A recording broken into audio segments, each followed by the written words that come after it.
Alhamdulillah, demikian tadi pemaparan dari Profesor Dr. Ahmad Syafi'i Mufid. Beliau sangat tahu seluk-beluk pergerakan dan organisasi yang ada di Indonesia karena beliau adalah peneliti senior pada Pusat Penelitian dan Pengembangan Kehidupan Keagamaan Badan Litbang dan Diklat Kementerian Agama RI Pusat Jakarta. Beliau juga peneliti senior di MUI Pusat Jakarta. Para ikhwan dan akhwat kaum muslimin dan muslimat, sebelum acara untuk selanjutnya, para ikhwan mari sama-sama kita dengarkan tausiah dengan tema hidup berjamaah dan penyelesaian problematika dunia Islam yang akan disampaikan oleh Kiai Haji Abul Hidayat Sairoji. Kepada beliau kami silahkan. Bismillahirrahmanirrahim. Assalamualaikum warahmatullahi wabarakatuh. Alhamdulillah. Alhamdulillahilladzi arsala rasulahu bil huda wa dinil haq liyudhhirahu 'alad dini kullihi wa kafa billahi syahida. Muhammadur Rasulullah walladzina ma'ahu asyidda'u 'alal kufari ruhama'u bainahum ila akhir ayat. Sadaqallahul. Imam yang saya cintai, Dewan Imamah, para alim, para ulama, wabil khusus tamu-tamu terhormat kita semuanya, mudah-mudahan dirahmati oleh Allah Subhanahu wa taala. Saya harus pandai-pandai ngirit waktu, karena saya diberikan waktu hanya 25 menit. Ini yang paling berat buat saya, biasanya terjun bebas, ini harus ngirit ya. Nunggal panggung siji caritane, tetapi sama, saya ingin menyambung dari beliau profesor tadi tentang non politik. Sekitar tahun 90-an saya diundang oleh BDI lewat Pak Suroto. Mana Pak Suroto? Pak Suroto ada? Beliau waktu itu jadi pengurus BDI, Badan Dakwah Islam. Kemudian sampai di bandara, waktu itu naik dari Halim, ternyata yang diundang bersamaan adalah Kiai Haji yang tidak saya sebut namanya, nanti gibah namanya, tetapi beliau adalah sekarang menjadi Ketua Majelis Ulama di Indonesia dan pimpinan pesantren, tokoh dari ulama di Indonesia. Karena beliau orang terkemuka, maka ketika check-in saya bantu waktu boarding pass. Waktu boarding saya bantu, kemudian duduklah bersama beliau. Saya bercerita, bertanya tentang berbagai hal, tentang urusan Islam dan Muslimin, khususnya di Indonesia. Rupanya pembicaraan saya menarik beliau. Lalu beliau bertanya ke saya, Ustadz dari mana? Saya bilang, saya dari Cilengsi. Jadi saya nggak ngomong dari Al-Fatah, cuma ngomong saya dari Cilengsi. Begitu mendengar kalimat Cilengsi, beliau langsung menyaut dengan kalimat, iya, saya sekarang juga berjuang tidak mau melewati partai politik. Saya kan agak bingung itu. Apa hubungannya Cilengsi dengan berjuang tidak dengan politik? Saya tidak mau, padahal saya ini deklarator partai politik Islam. Tidak saya sebut juga, nanti gibah. Saya berjuang melewati dakwah dan masyarakat pendidikan. Dalam arti alhamdulillah, rupanya Cilengsi ini mendapat perhatian dari banyak orang. Alhamdulillah. Itu yang baiknya, ada yang jeleknya juga banyak. Dikatakan kita ini pendukung si A, ya biar aja lah orang ngomong sakarepe, ya silahkan aja. Non politik yang kedua, ini kan saya mesti singkat-singkat ya. Kita pernah bersama-sama dengan seorang jenderal yang dikenal di Indonesia cenderung kepada Islam, terutama pasca perang bom Bali tahun berapa. Imam mengundang bersama-sama Dewan Imamah dan beberapa asatid di villa saudara beliau, keluarga beliau di Puncak. Beliau mengatakan bahwa kita harus bersatu, kita harus berjamaah, harus satu imamah. Tapi pengertian beliau, satu jamaah itu adalah satu partai seluruh untuk Indonesia, partai Islam, satu partai Islam untuk Indonesia. Jadi jamaah pengertiannya adalah partai, tapi satu partai di Indonesia. Saya waktu itu ada kesempatan bertanya kepada beliau, Pak Jenderal, di mana letak optimisme Bapak bahwa syariat Islam itu bisa tegak lewat partai politik? Pertanyaan saya itu tidak dijawab. Malah saya cuma dipandeng saja. Lah kalau dipandeng rondo ya agak mending. Ini yang mandeng, yang lihat itu menteleng itu jenderal loh. Jadi saya tersipu-sipu.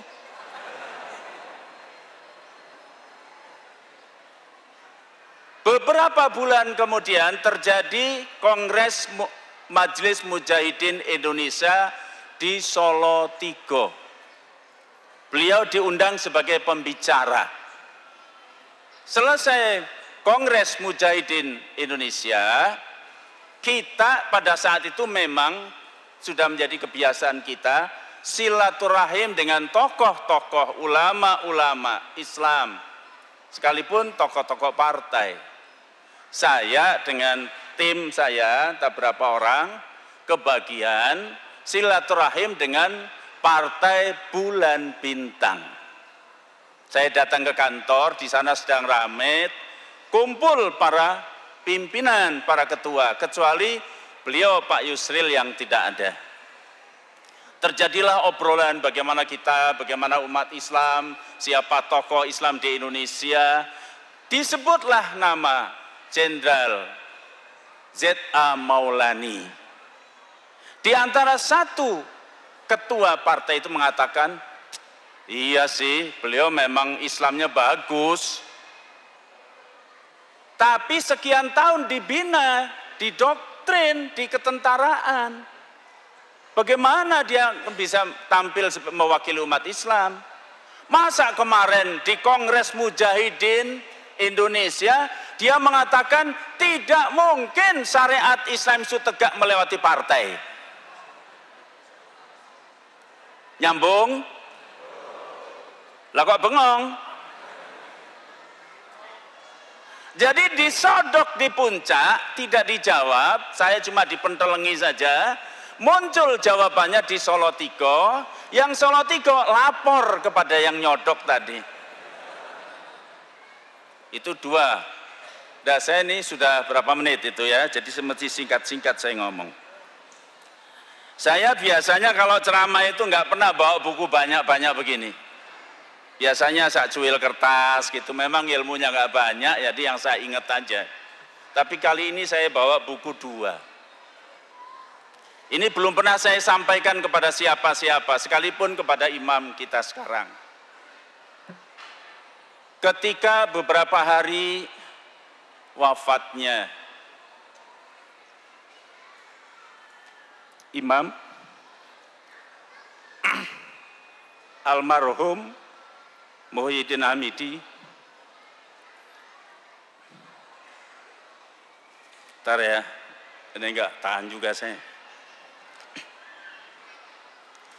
Datang anak muda ke rumah, bawa buku ini ke saya. Saya bilang, dari mana? Dari imam. almarhum. Padahal waktu itu beliau sudah wafat. Saya lihat bukunya. Bagaimana ceritanya? Sebelum beliau wafat, beliau titip sama keluarga agar ini disampaikan ke saya. Saya baca bukunya Art of Deception yang ditulis oleh seorang penulis Angkatan Udara Amerika, Jerry de Grey.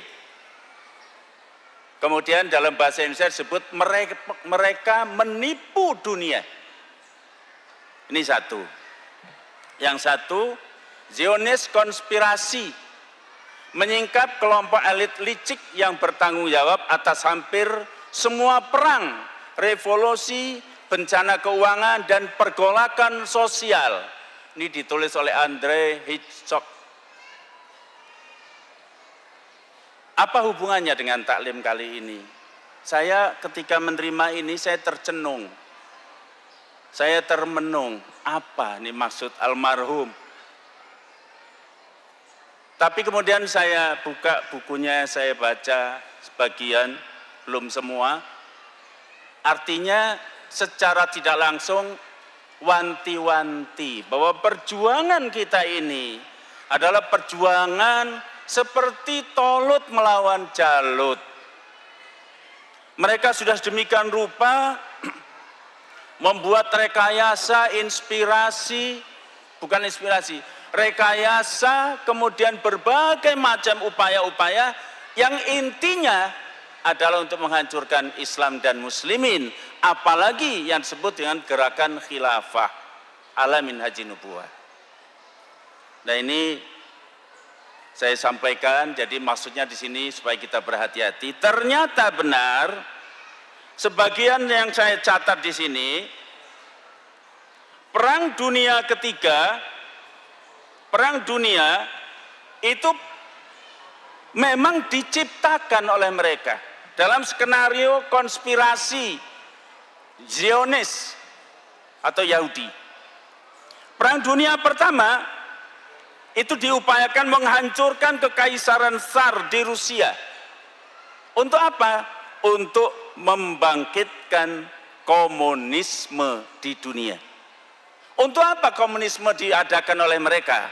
Untuk menghantam, untuk menyerang agama-agama, terutama pada saat itu yang sedang jaya adalah agama Kristen utamanya. Pada Perang Dunia Kedua, digunakan Perang Dunia itu untuk menyulut pertentangan antara fasisme dan Zionis politik. Tetapi intinya adalah untuk mengangkat nama baik ataupun Zionis ke permukaan. Ternyata dari Perang Dunia itulah lahirnya negara Israel. Nah, yang perlu kita perhatikan adalah Perang Dunia Ketiga itu direncanakan, dimainkan, dirancang untuk menggerakkan dunia dengan menggerakkan kebencian terhadap dunia Islam. Art of Deception di sini, mereka menipu dunia.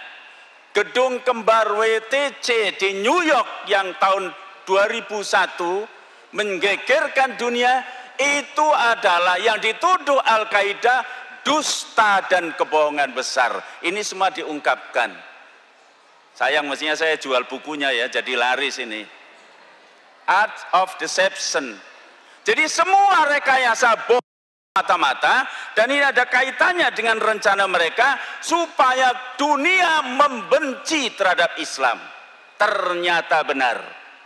Dengan terorisme, isu terorisme yang diindikasikan kepada dunia Islam, maka dunia melecehkan kepada umat Islam.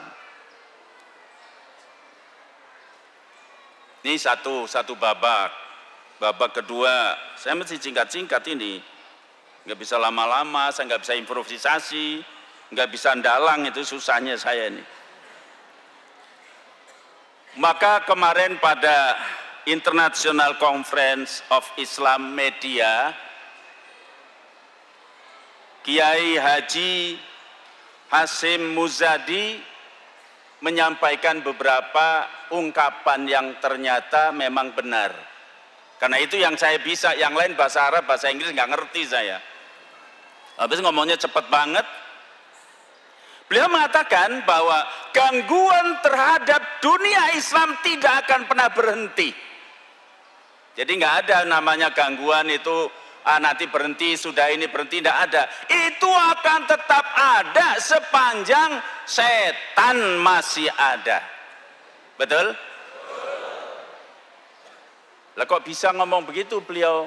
Karena memang ada ayatnya. Wa kadzalika ja'alna likulli nabiyyin aduwan syayatinal ins wal jin yuhi ba'duhum ila ba'din zukhrufal qawli ghurura. Demikian kami jadikan setiap nabi itu musuh. Musuhnya siapa? Setan. Pernah lihat setan? Belum. Ternyata setan itu ada dua. Setan yang tidak kelihatan namanya bangsa jin, sayatinal jin. Yang kelihatan namanya setan manusia. Siapa dia? Yuhi ba'dum ila ba'din zukhrufal qawli ghurura, yaitu yang biasa meniup-niupkan isu-isu dengan dikemas kalimat yang baik, tapi isinya adalah racun dan kebohongan. Itu namanya Udah pernah lihat setan? Ternyata banyak. Masya Allah. Muhajirun dulu waktu pertama begitu kita buka buat bangun kampung-kampung darurat, gubuk-gubuk derita, merintis dan merintih, makan kayu, akar kayu, singkong, kemudian masjidnya dibuat dari bambu, atapnya dari daun alang-alang, lantainya dari tanah, kadang-kadang tidak rata, kalau sujud kadang-kadang mendekul begini miring terpaksa kepala. Diisukan oleh setan-setan yang gentayangan. Di Muhajirun itu dropping senjata. Bayangkan pada waktu isu komando jihad kita diisukan dropping senjata. Ketika kita taklim begini, taklim wilayah, dikepunglah kita oleh Brimob. Alhamdulillah nikmat juga diceritakannya ya. Enak ceritanya. Ling lakoni ku ya rekoso. Jadi saya nggak mau cerita ini ya, nanti nggak sampai habis waktunya.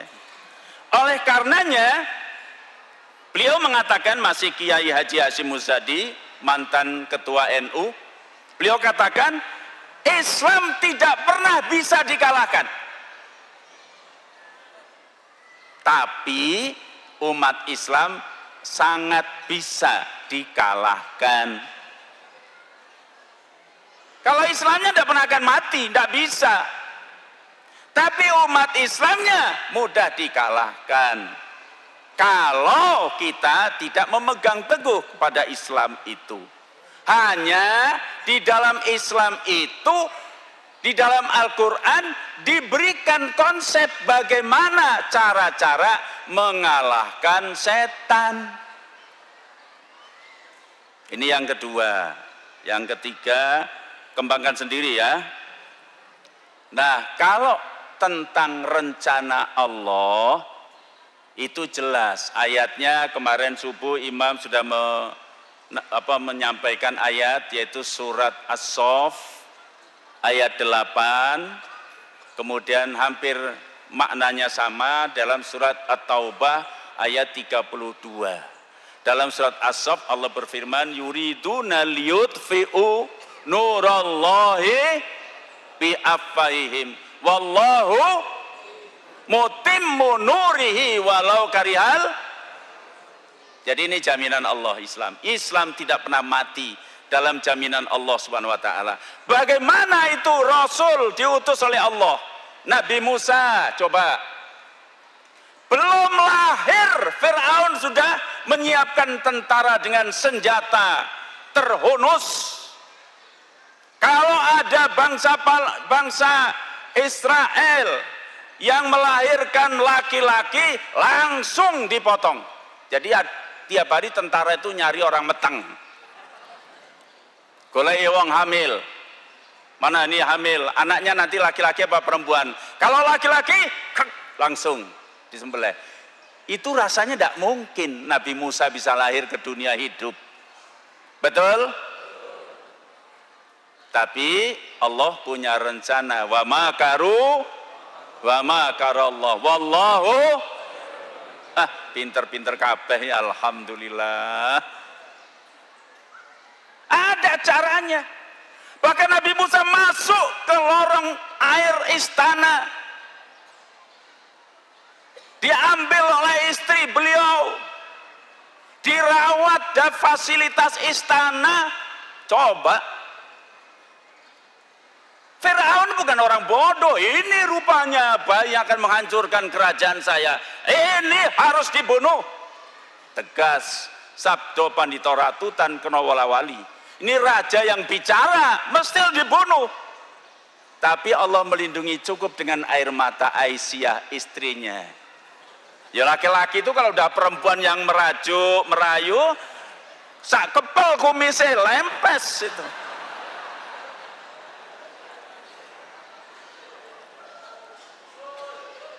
Sampai dewasa. Ya Gusti Allah melindungi itu gampang kok. Dengan air mata seorang perempuan aja lolos dia. Padahal dia mengatakan raja, diraja. Selamat Nabi Musa. Ini kalau cerita nabi-nabi semua ya entek waktu nih. Nabi Muhammad kinepung wakul binoyo mangap. Sudah dikepung pendekar pilih tanding semua. Bunuh Muhammad malam ini. Siapa yang bisa keluar dari kepungan para pendekar itu? Kayak bisa. Ya Gusti Allah yang menjaga. Wa makaru wa makarallah. Walaupun pendekar pilih tanding badannya keker, dikendorkan sarafnya, ngantuk semuanya. Lewat Nabi Muhammad, gampang bagi Allah. Namrud yang sombong juga mengaku Tuhan, mati bukan oleh tentara, bukan oleh pendekar, bukan siapa-siapa, mati oleh nyamuk yang kecil. Ya kalau nyamuk kurang gawean kok masuk ke hidung gitu ya. Walaupun raja kalau hidungnya dimasukin nyamuk, nyamuknya bukan sembarang nyamuk. Dibeginikan malah nyosop ke dalam, terus ke dalam. Gatal luar biasa, tidak cukup dikerok ini, jebloskan kepalanya di tembok, mati. Gampang kalau mau bagi Allah itu mudah. Nah, ketika WTC gedung kembar itu diruntuhkan, katanya ini umat Islam itu teroris, umat Islam itu pembunuh, umat Islam itu jahat. Malah justru pasca runtuhnya 2 gedung kembar itu, orang Amerika itu bukan bodoh semua. Apa ya tenan? Kono agama kok nyuruh bunuhi orang, mau menghancurkan, apa betul? Apa sih? Islam itu apa sih? Qur'annya apa sih? Ternyata mereka kemudian membuka Al-Quran. Satu persatu tiap hari kemarin diceritakan oleh siapa yang dari Amerika? Samsi Ali, dia cerita sebagai pimpinan umat Islam di sana. Tiap hari umat Islam itu mereka masuk Islam. Alhamdulillah. Di Inggris, di Perancis, di Swedia, di mana-mana itu berduyun-duyun mereka masuk Islam. Dan ini sedang rencana apa kita tidak tahu. Ada pengungsi-pengungsi dari Suriah masuk ke Eropa. Kita juga tidak tahu rencana Allah apa yang akan terjadi. Tapi yang jelas, ja'al haqqu wa zahaqal batil. Innal batila. Yang ketiga, yang keempat. Masih ada waktu? 30 menit lagi. Ya kan tadi 20 menit, jadi sekarang sisanya 30 menit. Gampang hitung gitu kan, ya, di ECI aja amir majlisnya. Sembarangan dongani gue mencret gue.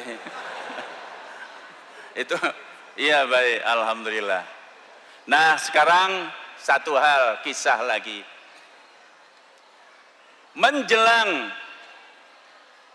Fathul Makkah, Muslimin sudah kondusif di mana-mana, kabilah-kabilah semuanya, hampir semuanya sudah taslim.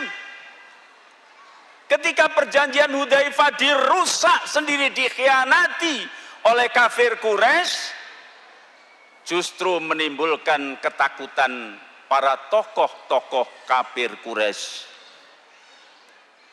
Waduh, ini gimana? Umat Islam sudah ada di mana-mana, kabilah-kabilah. Jadi Mekah itu seolah-olah sudah dikepung oleh umat Islam. Maka pada saat itu Rasulullah memang merencanakan untuk datang ke Mekah. Kalau bisa dirembuk dengan baik, itu yang diharapkan. Tapi kalau tidak bisa dirembuk dengan cara baik, apapun bisa diladeni. Mana dadamu? Ini dadaku. Jadi sudah siapkan 10.000 pasukan yang belum pernah terjadi pada masa itu. Lah ini Abu Sufyan ini tinguk nih mau kemana ini? Saya sebagai pimpinan kafir Quraisy yang disegani ini mau bagaimana? Bingung. Tokoh-tokoh kafir Quraisy sudah masuk Islam.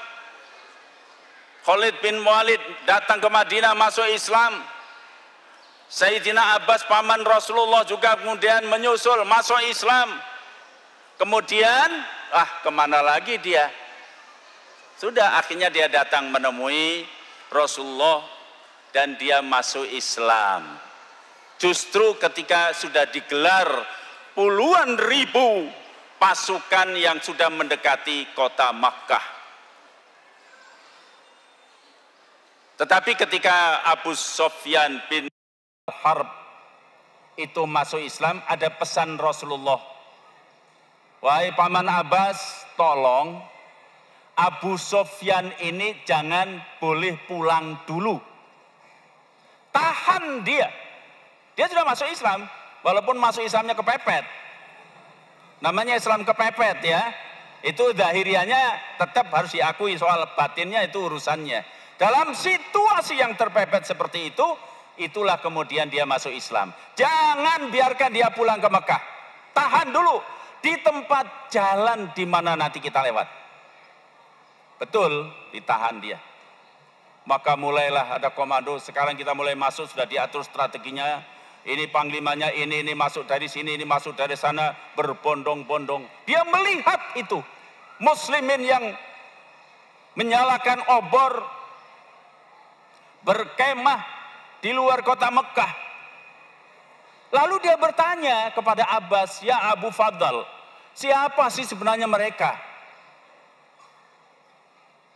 Inilah Muhammad dengan para pengikutnya. Subhanallah. Belum pernah saya melihat pasukan sebesar ini. Ini berarti anak keponakanmu Muhammad itu akan menjadi maharaja besar nantinya. Jadi nanti Muhammad itu akan menjadi raja di raja. Tapi Abbas kemudian menjawab, Abu Sufyan, itu bukan raja, tapi itu adalah nubuwah. Kalau begitu luar biasa.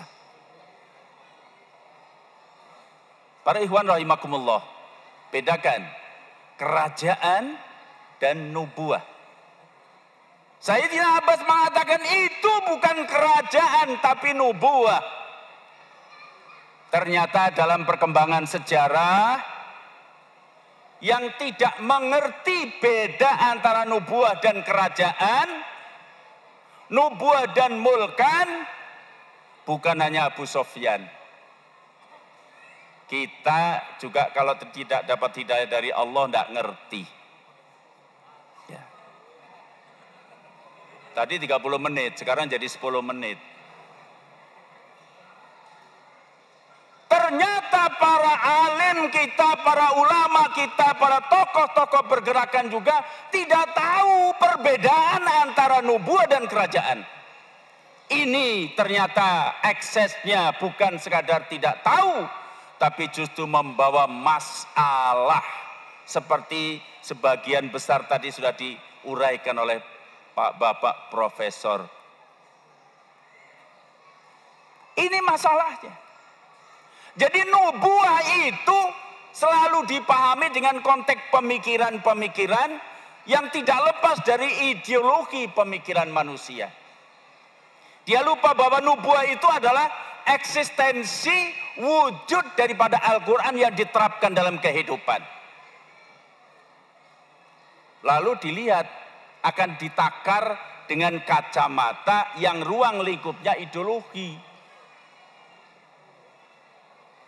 Kalau nubuah itu berarti dasarnya wahyu, wahyu itu datang dari Allah, sedang kerajaan apalagi yang lain-lain itu adalah hasil pemikiran rekayasa yang dituangkan menjadi sebuah sistem kerajaan. Bagaimana sistem ideologi yang lahir dari produk manusia mewadai wahyu ilahi?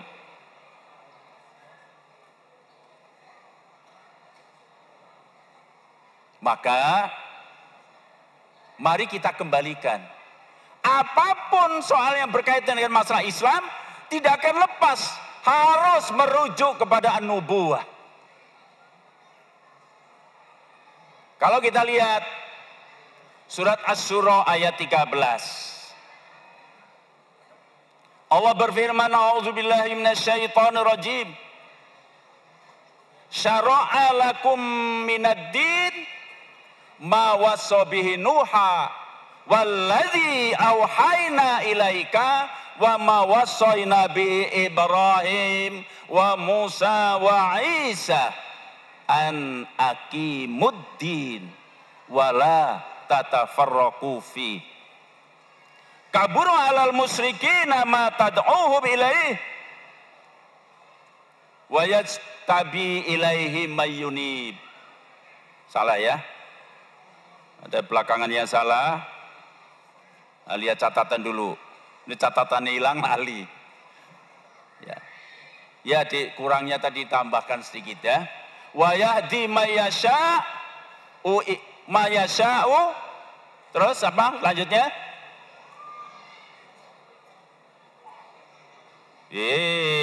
Sama lupanya sama aja. Ntar mesti harus dicari betul.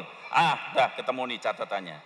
Kabura alal musyrikina ma tad'uhum ilaihi Allahu yajtabi ilaihi mayyasha wa yahdi ilaihi mayyuni. Surat apa?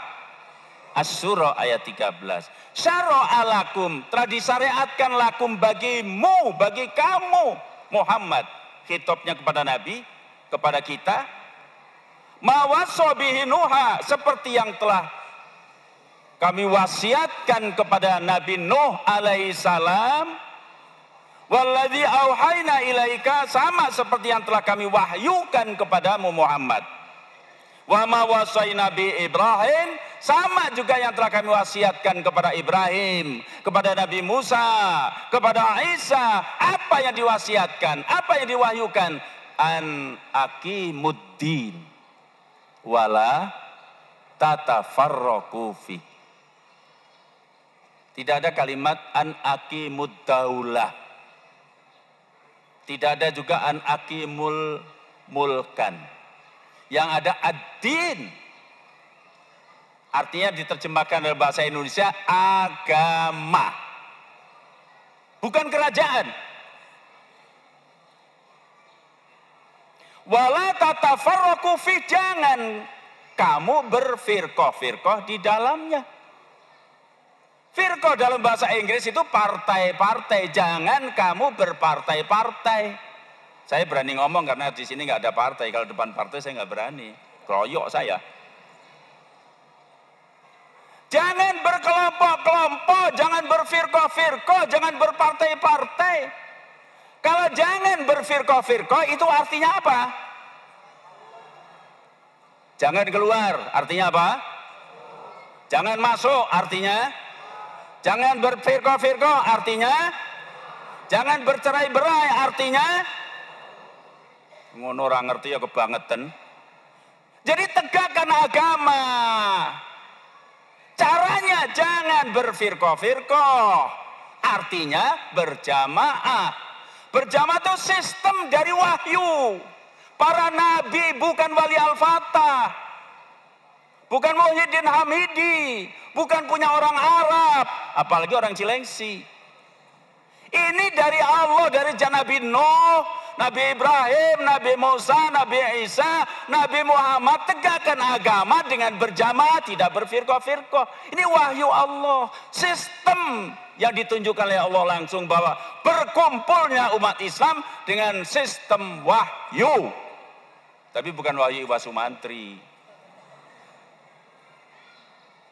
Tidak perlu mengadopsi teori negara manapun. Tidak perlu mengambil teori filsafat dari barat maupun dari timur. Karena Islam itu sudah lengkap dan sempurna. Dan ini dipraktikkan oleh para nabi. Oleh Rasulullah 23 tahun praktek ini diwujudkan. Coba kita lihat. Rasulullah hijrah dari Makkah ke Madinah. Kelas mereka dengan kafir Quraisy. Kelas mereka yang menjadi klaim mereka bukan kekuasaan. Apa Nabi kepingin jadi raja di Mekah? Kemudian orang-orang tokoh-tokoh kafir Quraisy marah, lalu perang. Jadi klaim yang terjadi, clash yang terjadi masalah akidah, masalah tauhid. Kenapa Muhammad diusir dari Mekah? Karena beliau mengatakan la ilaha illallah. Bukan soal kursi. Betul? Betul? Betul?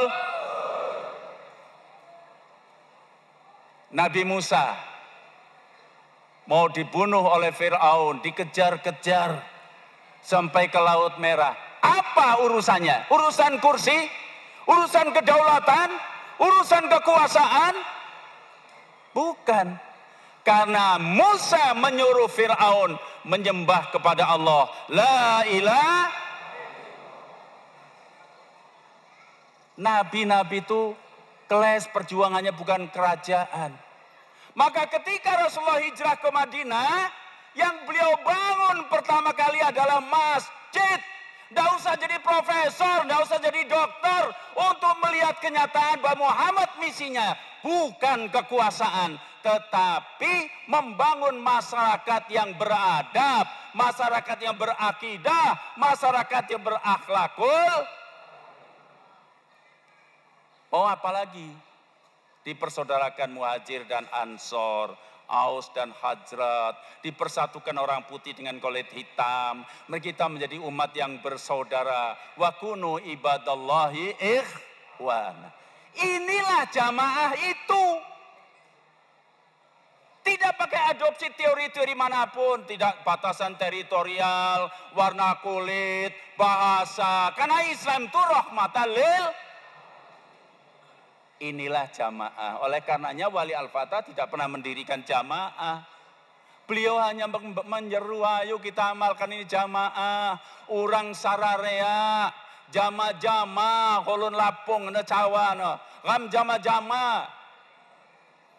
Ragom mufakatu, Lampung itu bahasanya. Guyup rukun. Bersatu kita teguh. Bercerai. Nah, itu tukang kawin itu. Inilah jamaah itu, tidak pernah neko-neko. Maka jamaah muslimin tidak pernah pakai pelang. Jamaah muslimin tidak pernah pakai anggaran dasar, anggaran rumah tangga. Lalu bagaimana bisa diterapkan? Quran dan sunnah Nabi. Contoh para Nabi, contoh Muhammadur Rasulullah. Kita tidak akan mengambil kekuasaan orang lain. Silakan berkuasa, silakan. Asal jangan berikan hak-hak kami untuk ibadah kepada Allah. Rasul tidak mengumpulkan umat untuk menyerbu orang-orang kafir. Mengancam eksistensi mereka, tidak. Sayang waktunya sudah habis kan. Saya dirasani krungu saya. Jadi itu saja yang bisa saya sampaikan. Mudah-mudahan ada manfaatnya. Alhamdulillah. Walafu minkum. Wassalamualaikum warahmatullahi wabarakatuh.